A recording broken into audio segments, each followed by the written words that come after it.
Hi almal en welkom terug by MX Science Lab waar wetenskap wen. Vandag kyk ons na een van die interessantste stelsels in die menslike liggaam, die senuweestelsel en sintuiglike organe.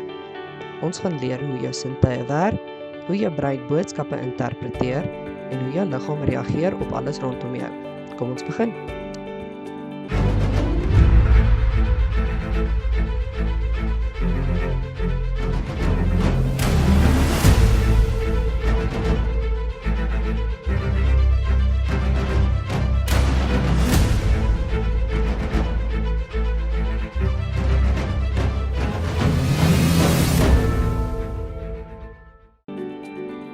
Die senuweestelsel help jou liggaam om stimuli of veranderinge in die omgewing waar te neem en daarop te reageer.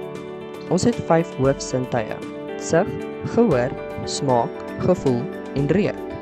Hierdie sintuie stuur seine na die brein waar die inligting geïnterpreteer word. Dink net daaraan. Wanneer jy roomys eet, gebruik jy smaak en reuk. Wanneer jy musiek luister, gebruik jy gehoor. En wanneer jy 'n warm stoof raakvat, reageer jou senuweestelsel onmiddellik. Kom ons kyk na die oog. Die sklera is die wit gedeelte van die oog wat dit beskerm. Die kornea is 'n deursigtige laag aan die voorkant van die oog. Dit breek lig en help om te fokus. Die iris is die gekleurde deel van die oog. Blou, groen of bruin gewoonlik. Dit beheer die grootte van die pupil. Die pupil is die opening waardeur lig die oog binnendring. Die lens fokus die lig op die retina. En die retina bevat spesiale selle wat lig omskakel in elektriese impulse. Die retina het 2 tipes fotoreseptore: stafies wat help om in dowwe lig te sien en keels wat kleur waarneem. Die oogsenuwee stuur dan hierdie seine na die brein. Die brein interpreteer die seine en vorm die beeld wat ons sien. So, jou oë neem eintlik net lig waar, jou brein doen die sien deel. Nou beweeg ons na die oor. Die uitwendige oor of oorskulp vang klankgolwe op. Die klank beweeg deur die gehoorkanaal na die oordrom.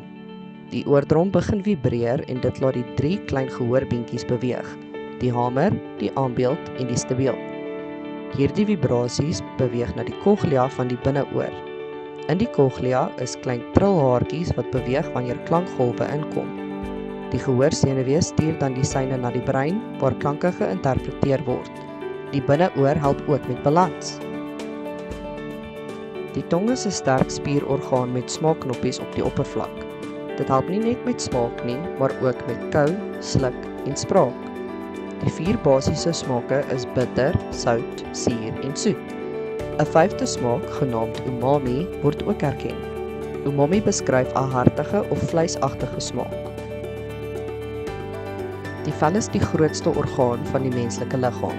Dit bedek en beskerm alles binne in jou liggaam en vorm die eerste verdedigingslyn teen die omgewing. Die vel vernuwe homself voortdurend deurdat ou selle afgestoot en deur nuwe selle vervang word. Maar die vel doen baie meer as net beskerming. Dit help om die inwendige organe te beskerm, liggaamstemperatuur te beheer en dit is die belangrikste orgaan vir die tassintuig. In die vel is daar miljoene sensoriese reseptore wat veranderinge in die omgewing waarneem. Hierdie reseptore kan druk, temperatuur, pyn en aanraking waarneem. Wanneer jy iets warm, koud of skerp aanraak, stuur hierdie reseptore seine deur die senuwees na die brein. Die brein interpreteer dan die boodskap en help jou om vinnig te reageer. Jou tassintuig en senuweestelsel werk saam om jou te beskerm. Die neus speel 'n belangrike rol in asemhaling en reuk. Lug beweeg deur die neusholte waar reukselle chemikalieë in die lug waarneem. Die neus werk baie nou saam met die tong. Dis hoekom kos soms flou smaak wanneer jy verkoue het. Die neus help dus met asemhaling, reuk en selfs smaak. Die brein beheer al die sintuie en is die beheersentrum van die liggaam. Dit word beskerm deur die skedel, membrane en cerebrospinale vloeistof. Kom ons kyk na 'n paar belangrike dele. Die cerebrum is die grootste gedeelte van die brein en dit beheer denke, geheue, sintuie en vrywillige bewegings. Die cerebellum help met balans en spierkoördinasie. Die medulla oblongata beheer outomatiese funksies soos hartklop en asemhaling en die thalamus en hypothalamus help om die liggaamsfunksies soos slaap, honger en temperatuur te beheer. Hier is 'n uiteengesette lys van wat elke gedeelte van die brein beheer. Die cerebrum beheer sintuie, geheue, intelligensie, emosies en beweging. Die cerebellum help met balans en spierkoördinasie. Medulla oblongata beheer asemhaling, hartklop en reflekse. En die thalamus en hypothalamus help met slaap, honger, dors en ander belangrike lewensprosesse.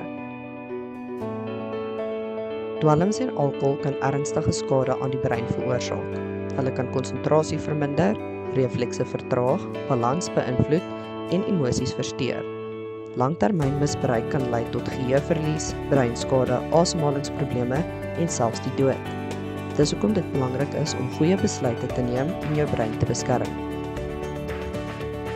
Dankie dat julle saam gekyk het. As julle die video geniet het, gee gerus 'n like, subscribe vir meer bite-sized biologie en deel die video met jou vriende. Sien julle in die volgende les.